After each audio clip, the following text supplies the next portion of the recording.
আর কেউ জয়েন করবে কি? মনে তো হচ্ছে না আর কেউ করবে বলে। প্রিয়াঙ্কা? স্যার জানি না তো। ওয়েট করেন স্যার। হ্যাঁ বলো বলো অবিদুল। বলছি একটু ওয়েট করেন। আচ্ছা ঠিক আছে, ওয়েট করছি, দেখা যাক। যদি আমার মনে হয় না আর কেউ জয়েন করবে বলে।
Now I'm quite sure যে আর কেউ জয়েন করবে না, so let's start.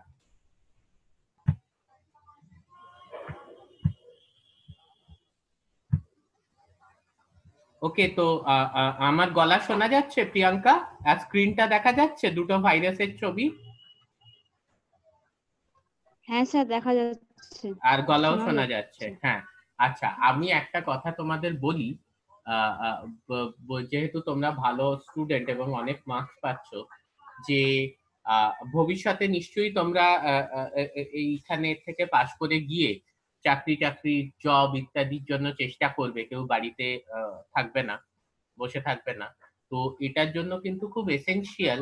আমি এবং খুব খুশিও হয়েছি যে এবার তোমরা প্রত্যেকে ইংলিশে লিখেছো।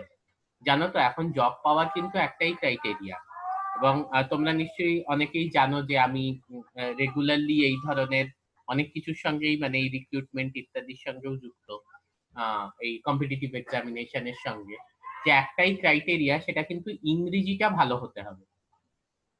তুমি ফ্লুয়েন্টলি লিখতে পারছো, বলতে পারছো, চিঠি ড্রাফট করতে পারছো, এটা কিন্তু মাস্ট।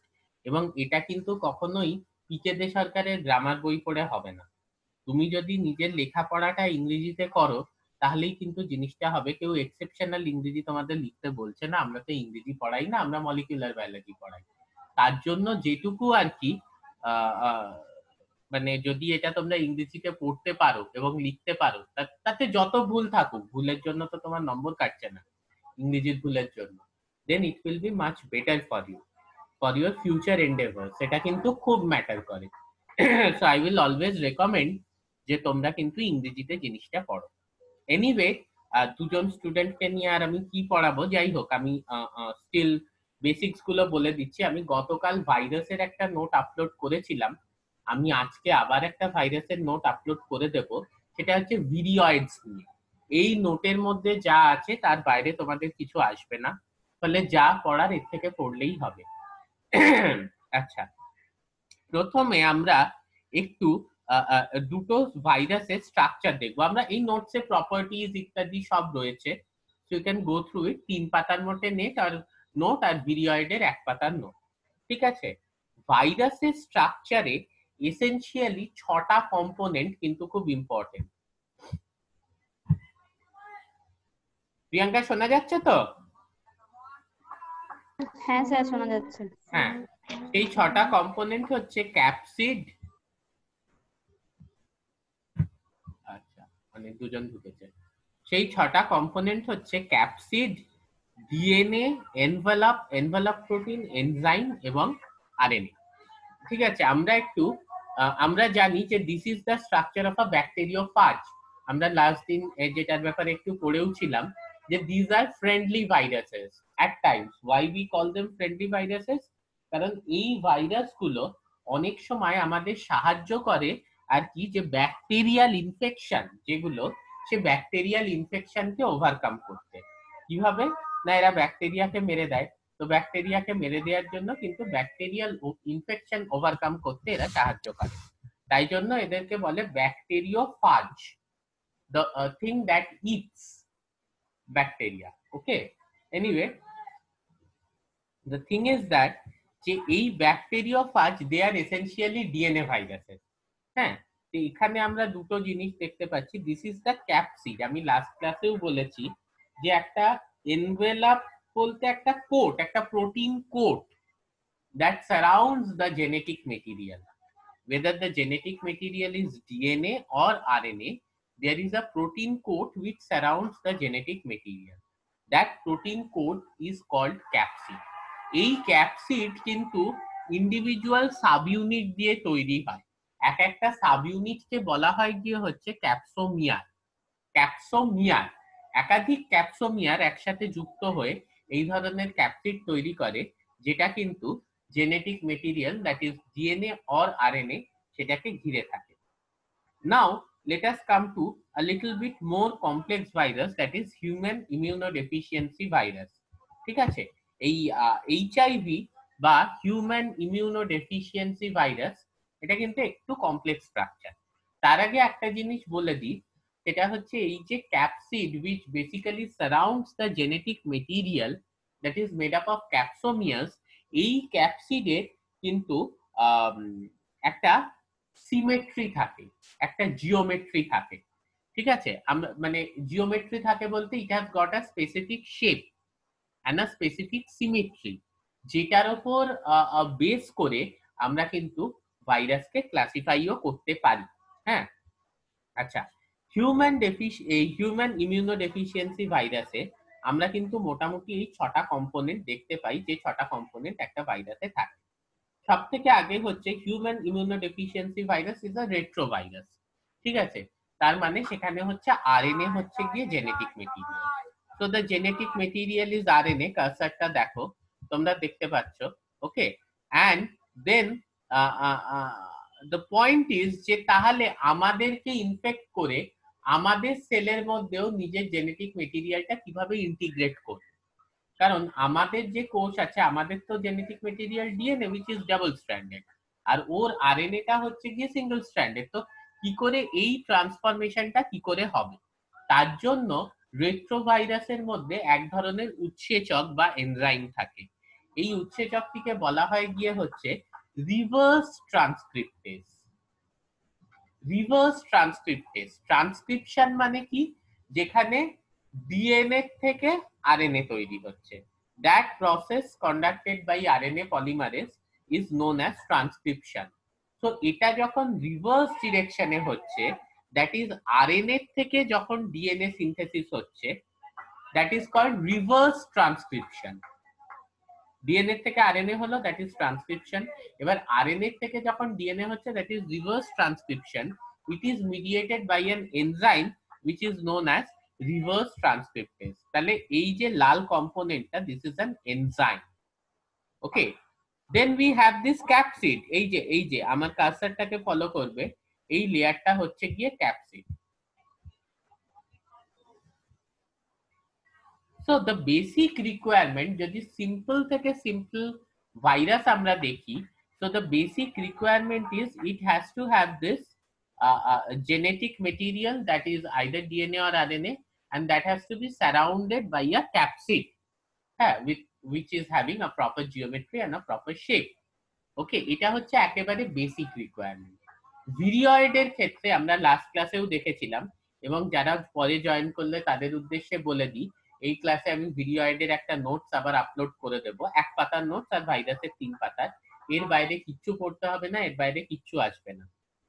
ওকে, একেবারে স্কিম্যাটিক নোট, ফলে ইংরেজি বাংলা ওগুলো কোনো সমস্যাই নয়। হ্যাঁ, তো মানে পুরো স্কিম্যাটিক, যে ক্লাসিফিকেশন, ডিএনএ ভাইরাস এই নাম, আরএনএ ভাইরাস এই নাম, তো এইগুলো তো ইংরেজি বাংলায় কোনো ব্যাপার না। তো যাই হোক, সেই ভিরিয়য়েড হলে তাদের মধ্যে কি, তাদের মধ্যে কিন্তু এই ক্যাপসিডটাও ছিল না, মানে ইটস নট আ নিউক্লিয় protein thing, it's just the nucleic acid. Okay, it's just the nucleic acid. So that's not a complete virus, that is called a virion. যেটার ব্যাপারে আমরা পড়বো সাবসিকুয়েন্টলি, এই ক্লাসেই, আজকের ক্লাসেই পড়বো, উইল স্টাডি।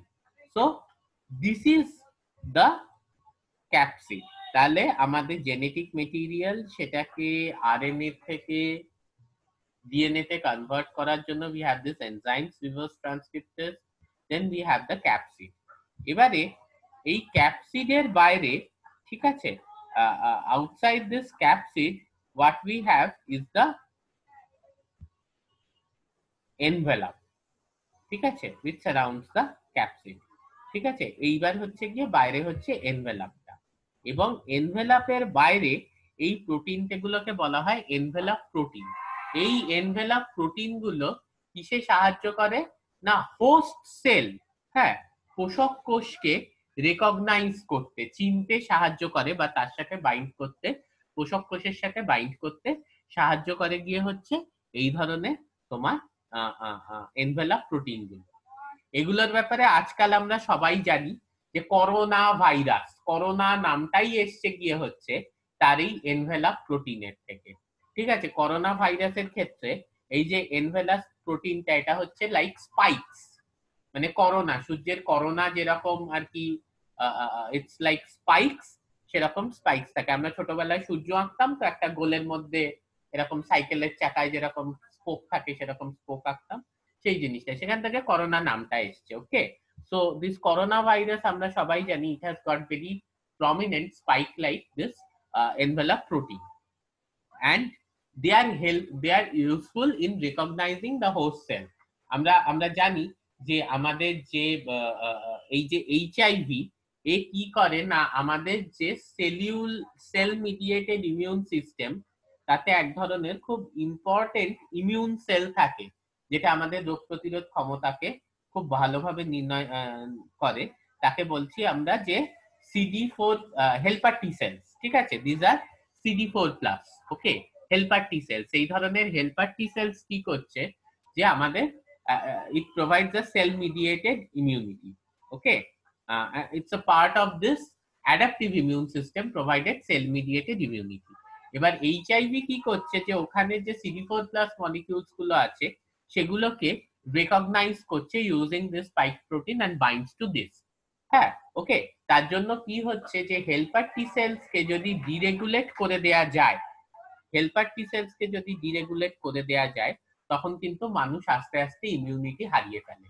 এবার ইমিউনিটিটা তুমি কতটা হারাচ্ছ তার উপর কিন্তু নির্ভর করছে যে তুমি অসুস্থ হচ্ছ কিনা। অনেকেই এইচআইভি পজিটিভ হয়, মানে কি হলো যে ভাইরাস গিয়ে ইনফেক্ট করলো, প্রথমে রেটিকুলার এন্ডোথেলিয়াল সিস্টেমকে, সেখান থেকে সে হেল্পার টি সেলস কে গিয়ে ইনফেক্ট করলো, রেকগনাইজ করলো ইউজিং দিস CD4+ মলিকিউল, কিন্তু ইমিউনিটিটা কমছে, কিন্তু এইডস এর পর্যায়ে যাচ্ছে না। আমি আবার বলছি, এইচআইভি পজিটিভ মানেই যে সে এইডস এর পেশেন্ট, এরকম কিন্তু একদমই না।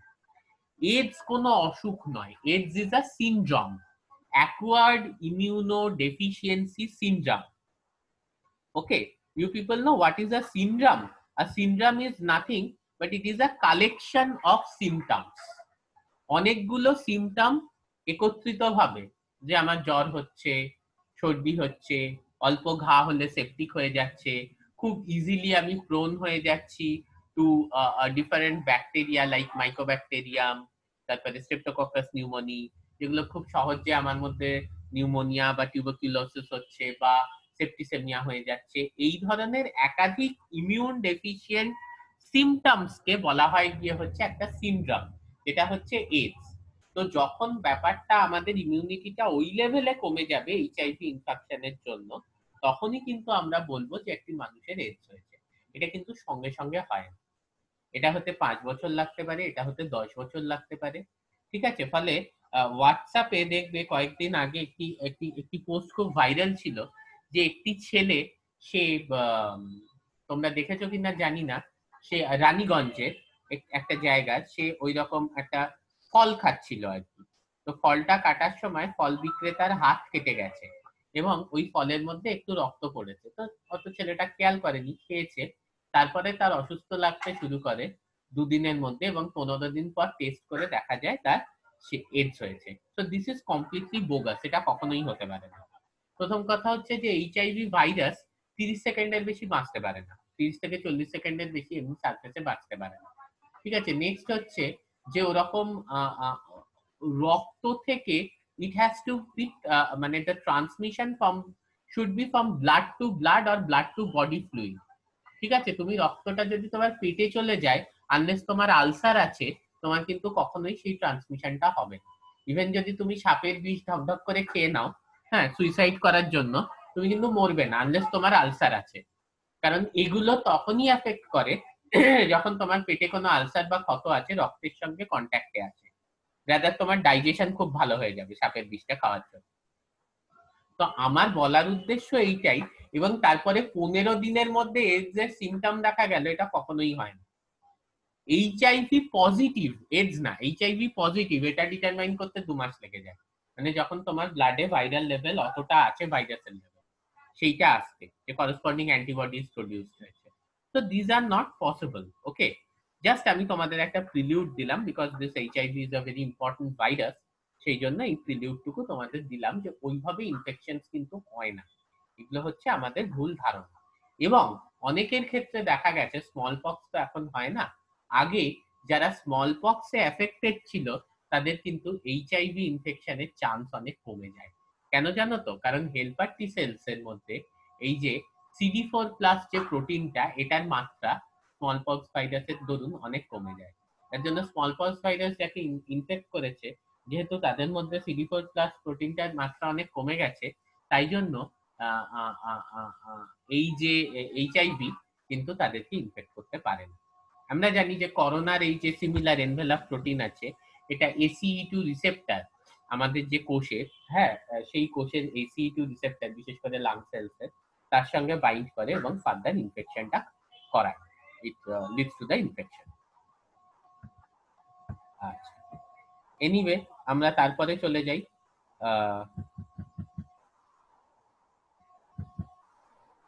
নাও let us go to the properties of virus। আমরা সবাই জানি, হ্যাঁ, তো স্টিল একবার আমরা দেখে নিই। দে আর নন সেলুলার অর্গানিজম, হ্যাঁ, enclosed in a protective envelope. Just a minute, 1 minute, আমি চার্জারটা লাগিয়ে দিই, না হলে সমস্যা হবে, চার্জার নেই।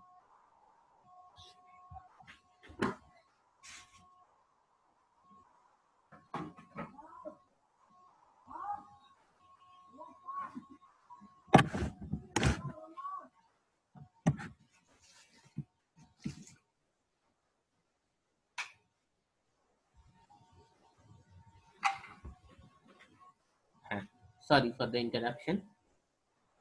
শোনা যাচ্ছে তো? ওকে, প্রিয়াঙ্কা শোনা যাচ্ছে তো? হ্যাঁ স্যার, শোনা যাচ্ছে। আচ্ছা, ঠিক আছে। They are non cellular organisms which is enclosed in a protective envelope. হ্যাঁ, আচ্ছা, মানে হচ্ছে যে এদের কিন্তু নির্দিষ্ট কোনো কোষ নেই, জাস্ট একটা জেনেটিক মেটেরিয়াল একটা এনভেলপের দ্বারা সারাউন্ডেড আছে। মানে একটা খামের মধ্যে ধরে নাও তোমার ডিএনএ বা আরএনএ আছে, একটা যে কোষের স্ট্রাকচার হয়, সেল মেমব্রেন, ডিফারেন্ট অর্গানেলি, সেইগুলো কিন্তু নেই। এছাড়া স্পাইকস থাকে যেগুলোকে আমরা এনভেলপ প্রোটিন বলি, সেগুলো হোস্ট সেলের সাথে অ্যাটাচ করতে সাহায্য করে। নর্মাল একটা জীবিত কোষের যে ক্যারেক্টার গুলো থাকে, গ্রোথ, রেসপিরেশন, মেটাবলিজম, এরা কিন্তু সেগুলো করে না, এবং এরা কিন্তু রিপ্রোডিউসও করতে পারে না আউটসাইড হোস্ট। ঠিক আছে, আর একটা প্রোটিন কোট মিনিমাম স্ট্রাকচার হচ্ছে একটা ক্যাপসিড থাকে যেটা বললাম, এবং একটা নিউক্লিক অ্যাসিড কোড থাকে যেখানে ডিএনএ বা আরএনএ থাকতে পারে, এবং এরা মধ্যবর্তী, মানে লিভিং এবং নন লিভিং কোনোটাই নয়, তার মাঝামাঝি একটা কিছু। Okay, so but when they infect a host cell, মানে কোনো পোষক কোষকে যখন সে ইনফেক্ট করছে, সংক্রমিত করছে, তখন তার মধ্যে ঢুকে কিন্তু এ রিপ্রোডিউস করতে পারে। এরপর হচ্ছে যে বিভিন্ন ক্লাসিফিকেশন, এই যে বাল্টিমোর বলে একজন ভদ্রলোক, এর আগে আমি বলেছিলাম যে 1800 97 সালে বেজের নিচেই ভাইরাস টার্মটা কয়েন করেন। বাল্টিমোর বলে একজন ভদ্রলোক, তিনি 1970 সালে এই ভাইরাসের ক্লাসিফিকেশন করেন এবং তার জন্য সাবসিকুয়েন্টলি তাকে নোবেল প্রাইজও দেয়া হয়। বিভিন্ন ক্রাইটেরিয়ায় ভাইরাসের ক্লাসিফিকেশন কিন্তু করা যায়। একটা হচ্ছে যে নিউক্লিক অ্যাসিড কি আছে, ডিএনএ না আরএনএ। ডিএনএ হলে সিঙ্গেল স্ট্র্যান্ডেড না ডাবল স্ট্র্যান্ডেড, আরএনএও কিন্তু সিঙ্গেল স্ট্র্যান্ডেড ডাবল স্ট্র্যান্ডেড হতে পারে। তো এখানে উদাহরণ আছে, তোমরা দেখে নেবে। সিঙ্গেল স্ট্র্যান্ডেড ডিএনএ ভাইরাস হচ্ছে গিয়ে পিকো আরএনএ ভাইরাসেস, আর double stranded DNA virus adeno virus, herpes virus, এগুলো তোমরা পড়ে নেবে। সিঙ্গেল স্ট্র্যান্ডেড আরএনএ ভাইরাস কি, ডাবল স্ট্র্যান্ডেড আরএনএ ভাইরাস কি। সো জাস্ট আমি ক্রাইটেরিয়া গুলো বলছি। The type of the genetic material is one basis for classification of the virus. Okay, next হচ্ছে সিমেট্রি, যেটা বলছিলাম যে ইউজুয়ালি যে এই যে ক্যাপসিড হয়, they show some kind of a symmetry. হ্যাঁ, এটা রেডিয়াল সিমেট্রি হতে পারে, কিউবিক্যাল বা আইকোসাহেড্রাল সিমেট্রি হতে পারে, হ্যাঁ, রড শেপ হতে পারে, বা কোনো কমপ্লেক্স শেপের ভাইরাস হতে পারে। তো based on the structural symmetry and geometry আরেকটা ক্লাসিফিকেশন। তো based on the type of nucleic acid একটা ক্লাসিফিকেশন, দ্বিতীয় হচ্ছে based on the structural symmetry আর জিওমেট্রি।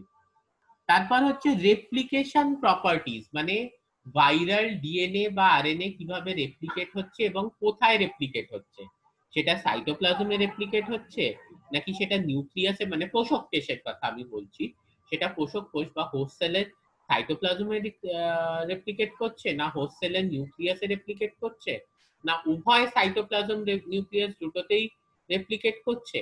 ধরো কোনো একটা সিঙ্গেল আরএনএ ভাইরাস আছে, সে কি ডাবল স্ট্র্যান্ডেড ডিএনএ বানিয়ে রেপ্লিকেট করছে নাকি সিঙ্গেল স্ট্র্যান্ডেড আরএনএ এর সাহায্যেই রেপ্লিকেট করছে।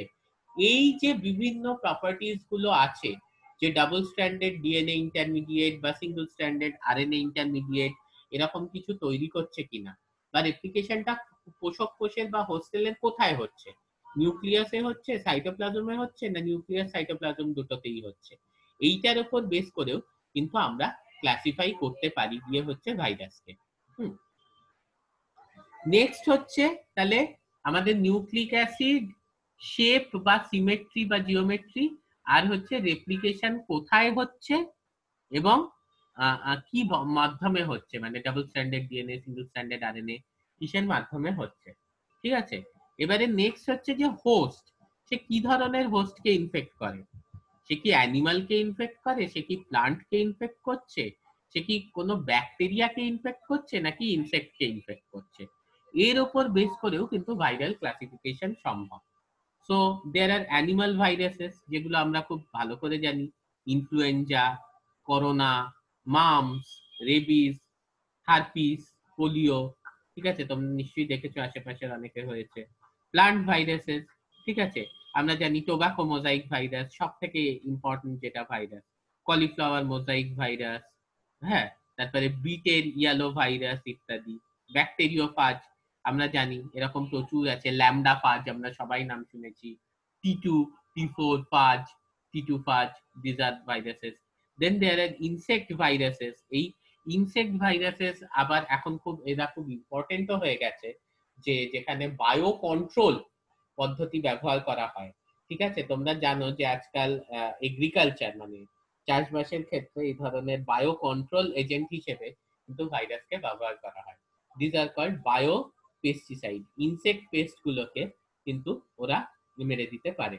ঠিক আছে, যেমনি এন্টোমোপক্স ভাইরাস, অ্যাসকো ভাইরাস, ঠিক আছে, এগুলো হচ্ছে খুব ইম্পর্টেন্ট ইনসেক্ট ভাইরাসেস। এছাড়া এনপিভি, নিউক্লিয়ার পলিহাইড্রোসিস ভাইরাস, এটা এখানে লেখা নেই, এগুলোকে কিন্তু কৃষিকার্যে অ্যাজ বায়ো পেস্টিসাইডস ব্যবহার করা হয়, যেটা বিভিন্ন ইনসেক্টকে কিন্তু মেরে দিতে সক্ষম। ওকে, আচ্ছা, নেক্সট হচ্ছে গিয়ে মোড অফ ট্রান্সমিশন, মানে ভাইরাসটা কিভাবে ট্রান্সমিটেড হচ্ছে। ঠিক আছে, তাহলে এগুলো মনে রাখতে হবে। নিউক্লিক অ্যাসিড বেস একটা হলো, ডিএনএ না RNA, site of replication and place of replication. ঠিক আছে, তারপরে হোস্ট কি, ডিএনএ, এই অ্যানিমাল, প্লান্ট না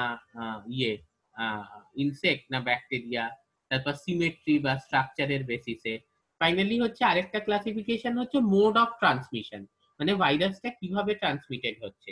is it a airborne virus, যেমনি ধরো সোয়াইন ফ্লু বা করোনা বা সর্দি কাশির জন্য যে রাইনো ভাইরাস হচ্ছে, হাঁচি কাশির মাধ্যমে ট্রান্সপোর্টেড হচ্ছে, নাকি ফিকাল ওরাল রুট মানে খাওয়া দাওয়ার মাধ্যমে, হ্যাঁ আর কি ওয়াটার বা ফুডের মাধ্যমে ট্রান্সপোর্টেড হচ্ছে, যে হেপাটাইটিস এ ভাইরাস বা পোলিও ভাইরাস বা রোটা ভাইরাস, ঠিক আছে, এটা বলে যে কাটা ফল খেতে নেই, হ্যাঁ জন্ডিস হয়ে যাবে। এটা একটা খুব কমন কথা ছিল যে এই এরকম কাটা ফল রাখা রয়েছে, খেও না, জন্ডিস হয়ে যাবে, মাছি বসছে জন্ডিস হয়ে যাবে। Why? Because these hepatitis viruses, some of them are transported by this oral route আর কি, মানে কোনো ফিকাল ম্যাটার, কোনো বর্জ্য পদার্থ থেকেও ইয়ে ভাইরাসটাকে ক্যারি করে এনে ওই খাবারের মধ্যে হয়তো কোনো মাছি টাছি বসছে, সেখান থেকে পেটের মাধ্যমে ওটা ট্রান্সপোর্টেড হয়। সেক্সুয়ালি ট্রান্সপোর্টেড মানে সেক্সুয়াল কন্ট্যাক্টের দ্বারা ট্রান্সপোর্টেড।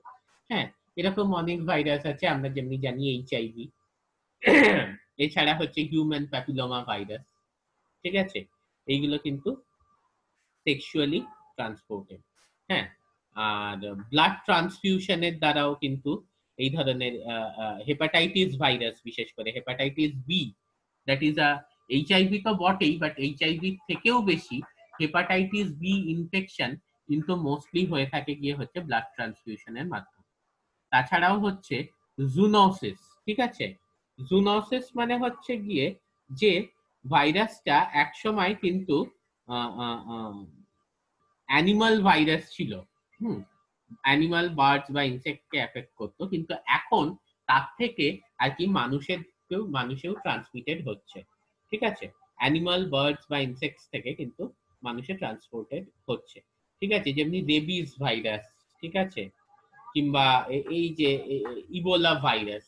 রেবিস টেবিস দেখবে এটা এটা এটা বলাই হয় যে ওই কুকুরকে ইনজেকশন দেয়া টেয়া করে রাখতে হয়, নাহলে কিন্তু ওদের কামড়ে এই ধরনের রেবিস হতে পারে। মানে ইটস আ ভাইরাস যেটা আর কি ওই অ্যানিমালস মানে কুকুরের বডিতে ছিল, এখন ওটা কিন্তু মানুষের বডিতে এসেও ইনফেক্ট করছে। তো this are known as zoonotic virus.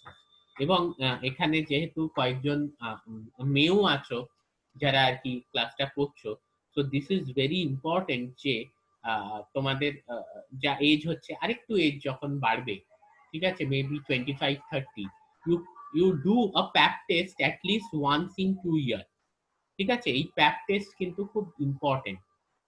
হ্যাঁ, কারণ এই হিউম্যান প্যাপিলোমা ভাইরাস ওখানে টেস্ট করা হয় প্যাপ টেস্টে, ঠিক আছে, এই human papilloma virus is one of the most important positive বা most fatal positive agent for different kind of cervical cancer, ঠিক আছে। আজকাল মহিলারা বিশেষ করে খুব বেশি আক্রান্ত হচ্ছে ব্রেস্ট ক্যান্সার এবং সার্ভাইকাল ক্যান্সার। তো আফটার 30, ওকে, তোমাদের এখন অনেকই বয়স কম, এটা কিন্তু খুব important, at least once in 2 years তোমরা একটা ম্যামোগ্রাফি করাও এবং তোমরা কিন্তু এই প্যাপ টেস্টটা করাও। এইটা যদি একটু প্রপারলি আমরা মনিটর করতে পারি, আমাদের কিন্তু 80% অবধি এই ধরনের ব্রেস্ট ক্যান্সার বা সার্ভাইকাল ক্যান্সার কিন্তু কমিয়ে ফেলা সম্ভব। জাস্ট 2 বছরে একবার 600 টাকা লাগে করাতে, আর ওমেন্স ডের দিন অনেক ক্লিনিক এটা ফ্রি অফ কস্ট করে দেয়। তো 2 বছরে একবার করে করানো এটা কোনো ব্যাপার না। Just if you can do the mammography and do this pap test, তাহলে কিন্তু ম্যামোগ্রাফি থ্রু ব্রেস্ট ক্যান্সার এবং প্যাপ টেস্টের থ্রু সার্ভাইকাল ক্যান্সার কিন্তু খুব ইজিলি প্রিভেন্ট করা যায়, বিকজ প্যাপিলোমা ভাইরাসের প্রেজেন্সটা খুব ইজিলি ডিটেক্ট করা যায়। ওকে, এছাড়া কিছু ভাইরাল ডিজিজ, হ্যাঁ, যেগুলো খুব আমাদের সোসাইটিতে সোশিও ইকোনমিক একটা ইম্প্যাক্ট ফেলেছে। এটা তো করোনার থেকে বেশি তো আমরা এখন সবাই জানি যে লকডাউনে কিভাবে বিভিন্ন শিল্প, পড়াশুনো সবকিছু নষ্ট হয়েছে। এইটা তো কোনো মাধ্যম নয়, এই যে তোমাদের আমি পড়াচ্ছি এটা তো কোনো পড়ানোর মাধ্যম নয়। এটা তো আমিও বুঝি, তোমরাও বোঝো যে এইটা কোনো মাধ্যম হতে পারে না পড়ানো।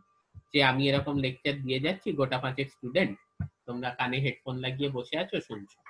সো একটা বিশাল সোশিও ইকোনমিক ইম্প্যাক্ট এইডস এর, এই যে এইডস এর সাথে এখনো যে বিভিন্ন ট্যাবুজ অ্যাসোসিয়েটেড, হ্যাঁ, যে অনেকের মনে হয় ইভেন এখনো এটা যে এইডস পেশেন্টদের সাথে যদি আমরা হাত মেলাই বা কিছু। টাইম প্রায় শেষ হয়ে এসছে, যাই হোক 10 মিনিট এখনো আছে। তাহলে এটা ট্রান্সপোর্ট হতে পারে। So these are completely bogus. আমরা জানি যে সেক্সুয়াল কন্ট্যাক্ট বা ব্লাড ট্রান্সফিউশন ছাড়া কিন্তু এইচআইভি কখনো ট্রান্সপোর্ট হয় না, ঠিক আছে। এছাড়াও ইবোলা ভাইরাস আমরা জানি যে সাউথ আফ্রিকান কিছু দেশ, এরিথ্রিয়া, সিয়েরা লিওন, পুরো ইকোনমি, এমনিতেই ওগুলো ব্যাকওয়ার্ড দেশ, পুরো ইকোনমি নষ্ট করে দিয়েছিল। সার্স আমাদের এখানে কত লোককে মেরেছে, চিকুনগুনিয়া, ইনফ্লুয়েঞ্জা, স্মল পক্স এখন তো আর নেই, 70 দশকের পর এটা মোটামুটি 80 দশকের কাছাকাছি এসে এটা ইরাডিকেটেড হয়ে গেছে, বাট একসময় একটা হিউজ ইম্প্যাক্ট ছিল এই ভাইরাসটারও আর কি। So this is what all we study. And one more important thing, তারপর আমরা ভিডিওয়েডে চলে যাব, সেটা হচ্ছে যে ভাইরাসের সাইজ কিন্তু ইউজুয়ালি এখানে লেখাও আছে, দেখবে যে এদের সব থেকে বড় যেটা ব্যাপার হচ্ছে যে 20 ন্যানোমিটার টু 250 ন্যানোমিটার এই রেঞ্জে ভ্যারি করে। তাহলে 20 ন্যানোমিটার টু 250 ন্যানোমিটার রেঞ্জে কিন্তু আমরা কোনোভাবেই এদেরকে মাইক্রোস্কোপ মানে অপটিক্যাল মাইক্রোস্কোপের সাহায্যে বা লাইট মাইক্রোস্কোপের সাহায্যে কিন্তু দেখতে পাবো না, কারণ সেখানে আমরা ভিজিবল লাইট ব্যবহার করে থাকি যেটার রেঞ্জ হচ্ছে 400 থেকে 700 ন্যানোমিটার, তার কমে জিনিসকে কিন্তু সেইটা দিয়ে কোনোভাবে দেখা সম্ভব নয়। Okay, that's why we need electron microscope and sophisticated staining procedure to locate a virus. Now the problem is যে ওইগুলো কিন্তু খুব কস্টলি প্রসিজিয়ার। তাহলে একটা ব্যাকটেরিয়াল ইনফেকশনকে আমরা সিইং ইজ বিলিভিং পদ্ধতিতে যত ইজিলি ধরতে পারি, ভাইরাল ইনফেকশনকে কিন্তু সেইভাবে ধরা যায় না। But viral infections are usually self limiting, মানে তুমি যদি চুপচাপ ভাইরাসটাকে বডিতে রেখে ভালো খাওয়া দাওয়া, অন্যান্য নিজের ইমিউন সিস্টেমকে বুস্ট আপ রাখো, ভাইরাসটা কিন্তু আস্তে আস্তে এমনি তোমার শরীর থেকে চলে যাবে। আমি লাইটিক সাইকেল, লাইসোজেনিক সাইকেলে ঢুকলাম না, কারণ সেটা তোমাদের সিলেবাসে নেই এবং সেটা ফালতু আরো অনেকটা এক্সট্রা টাইম লাগবে। হয়তো তোমরা যে মাইক্রোবায়োলজিতে লাইটিক সাইকেল, লাইসোজেনিক সাইকেল পড়বে, এখানে বেসিক ইন্ট্রোডাকশন, সেলুলার কি ধরনের স্ট্রাকচার বা কি প্রপার্টিজ অফ ক্লাসিফিকেশন সেখানেই বেশি দেয়া হয়েছে। বাট আমরা একটু এক লাইনে যদি বলি, লাইসোজেনি হচ্ছে গিয়ে যখন কন্ডিশনটা ফেভারেবল নয় ভাইরাসের জন্য, ও কি করে, ও জেনেটিক মেটেরিয়ালটা আমাদের জেনেটিক মেটেরিয়ালের মধ্যে ঢুকিয়ে দেয়।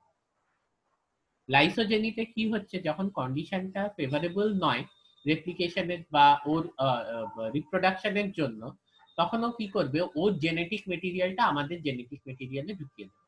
এবার আমাদের জেনেটিক মেটেরিয়াল প্রপাগেট হচ্ছে, বাড়ছে, রেপ্লিকেট হচ্ছে, ওরটাও সঙ্গে সঙ্গে রেপ্লিকেট হয়ে যাচ্ছে। This is parasitic mode. আবার লাইটিক সাইকেল যখন কন্ডিশন আবার ফেভারেবল হবে, তখন কি করবে, ও ওর জেনেটিক মেটেরিয়াল গুলোকে ওর ক্যাপসিড মানে ওর যে কোডটা আছে এনভেলপ, তার মধ্যে প্যাকেজ করে, আই রিপিট, তার মধ্যে প্যাক করে বা প্যাকেজ করার পর সেটাকে কি করবে, অনেক ভাইরাল পার্টিকেল হয়ে যাবে এবং সেলটাকে ফাটিয়ে দেবে। That's why it is called lysis. So this is the lytic phase, সেখানে অনেক ভাইরাল পার্টিকেলস আর কি তৈরি হচ্ছে by the means of reproduction, and it ruptures the host cell বা কোষক সেলকে ফাটিয়ে বেরিয়ে আসছে। এটা যখন ফেভারেবল কন্ডিশন একটা ভাইরাসের জন্য। যখন কন্ডিশন অত ফেভারেবল নয়, তখন কি হচ্ছে যে ওর যে জেনেটিক মেটেরিয়ালটা সেটাকে হোস্টের মানে কোষক কোষের যে জেনেটিক মেটেরিয়াল তার মধ্যে ঢুকিয়ে দিচ্ছে, সেটাকে বলা হচ্ছে লাইসোজেনিক সাইকেল। হ্যাঁ, এবং হোস্ট সেল রেপ্লিকেট করছে, সঙ্গে সঙ্গে ওরও জেনেটিক মেটেরিয়ালটা কিন্তু রেপ্লিকেট করছে। ওকে, এরপরে লাস্টে আমি ছোট্ট করে একটা জিনিস বলবো, সেটা হচ্ছে কি তোমাদের ভিরিয়য়েড। তো এই পুরোটাই আমি আজকে তোমাদের দিয়ে দেবো, ভিরিয়য়েডের নোটসটাও দিয়ে দেবো, এই ভিডিওটাও দিয়ে দেবো, ভাইরাসের নোট দিয়ে দিয়েছি। ভিরিয়য়েড নিয়ে আমি লাস্টের দিন বলেছিলাম, ভিরিয়য়েড হচ্ছে কি জানো তো, this is the smallest infective organism তো বলা যাবে না, smallest infective component that is existent on the earth before the discovery of prion. Prion হচ্ছে যখন protein portion of something is capable of causing infection. Virioid হচ্ছে এইটার কিন্তু complete virus নয়, কারণ এর মধ্যে কিন্তু কোনো ক্যাপসিড বা কোনো কোট থাকে না, শুধু সার্কুলার সিঙ্গেল স্ট্র্যান্ডেড আরএনএ থাকে of very low molecular weight. আমি লাস্ট ক্লাসেও বলেছি যে টিও ডিনার 1971-এ এটাকে ডিসকভার করেছিলেন। ঠিক আছে, পটাটো স্পিন্ডল টিউবার ভাইরাস ভিরিয়য়েড। হ্যাঁ, এই পার্টিকুলার ভিরিয়য়েডটাকে তিনি আবিষ্কার করেছিলেন। তো জাস্ট আরএনএ থাকে, খুব স্মল সাইজের হয় এবং ইউজুয়ালি এরা কিন্তু প্লান্টকেই ইনফেক্ট করে। যদিও এখন বর্তমানে এটা দেখা গেছে যে হেপাটাইটিস ডি, যেটা হিউম্যান একটা ভাইরাস, সেই হেপাটাইটিস ডি কিন্তু actually it is caused by a viroid. ঠিক আছে, এদের মলিকিউলার ওয়েটও খুব কম হয় এই ধরনের নিউক্লিক অ্যাসিডের, এবং ডিপেন্ডিং আপন এরা নিউক্লিয়ার ভিরিয়য়েড, যেহেতু না ক্লোরোপ্লাস্টিক ভিরিয়য়েড, এদেরকে দুটো ফ্যামিলিতে বিভক্ত করা হয়েছে। যদি নিউক্লিয়ার ভিরিয়য়েড হয় এদেরকে বলা হয় পসপিভিরিওডি, আর যদি ক্লোরোপ্লাস্টিক ভিরিয়য়েড হয় এদেরকে বলা হয় অ্যাবসেন্ট ভিরিওডি। ঠিক আছে, এবং এই যে আমি কিছু উদাহরণ দিচ্ছি, ঠিক আছে, যেমনি ধরো প্লান্টের মধ্যে দেখা গেছে গিয়ে হচ্ছে কিউকাম্বার পেল ফ্রুট কিংবা ক্রিসান্থেমাম স্টান্ট ডিজিজ, এই কিছু ইনফেকশাস ডিজিজ কিন্তু এই পিরিয়ডের দ্বারা দেখা গেছে। আর অ্যানিমালস এর মধ্যে হেপাটাইটিস ডি, হ্যাঁ, which is a very crucial disease that is also thought to be propagated by periodioid particles. But initially এই পটাটো স্পিন্ডল টিউবার ভিরিয়য়েড, যেটা কিন্তু পটাটো প্ল্যান্টের মারাত্মক রকমের ক্ষতি করে, এটা থেকেই এই ভিরিয়য়েডের ব্যাপারটা কিন্তু দেখা দিয়েছিল। So when RNA is the infective material, it is called virioid. When protein is the infective material, it is called prion. Prion তোমাদের সিলেবাসে নেই। এই ভিরিয়য়েড 1971 সালে টিও ডিনার আবিষ্কার করেছিলেন, এবং প্লান্টের কিছু ডিজিজ এবং অ্যানিমেলের কিছু ডিজিজ এরা কজ করে, এবং এদের কিছু প্রপার্টিজ আমি তোমাদের বলে দিলাম। Now we have 2 minutes 50 seconds. কারুর যদি কোনো কোয়েশ্চেন থাকে প্লিজ আস্ক মি।